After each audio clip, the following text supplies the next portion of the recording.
بسم اللہ الرحمن الرحیم قال نبی صلی اللہ علیہ وسلم افضل الصیام بعد رمضان شہر اللہ المحرم رواہ مسلم۔ میرے بھائی اور دوستو، اللہ کے نبی صلی اللہ علیہ وسلم فرماتے ہیں کہ رمضان کے بعد میں محرم کے مہینے میں کثرت سے روزہ رکھنا چاہیے، اس کی بڑی فضیلت و برکت ہے۔ اسی طرح سے اللہ رب العالمین نے ہمیں اور آپ کو حکم دیا ہے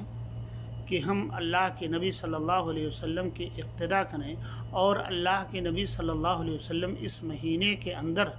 10ویں تاریخ کو آپ نے روزہ رکھا، اور صحیح مسلم کی روایت ہے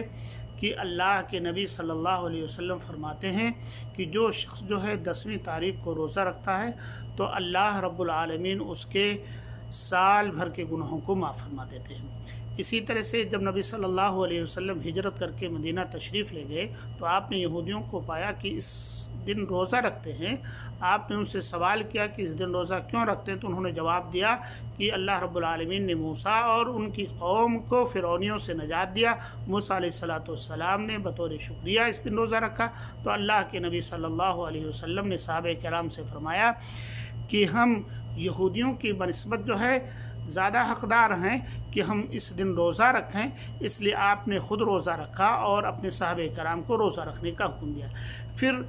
آخری سال اللہ کے نبی صلی اللہ علیہ وسلم نے فرمایا تھا کہ اللہ رب العالمین نے اگر عمر دراز کیا تو ہم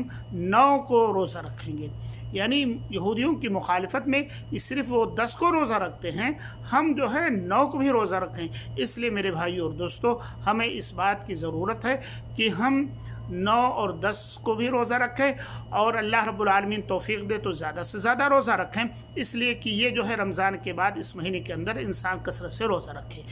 اللہ رب العالمین سے دعا ہے کہ اللہ رب العالمین ہم لوگوں کو کثرت سے روزہ رکھنے کی توفیق عنایت فرمائے، اور ہمیں اجر و ثواب حاصل کرنے کی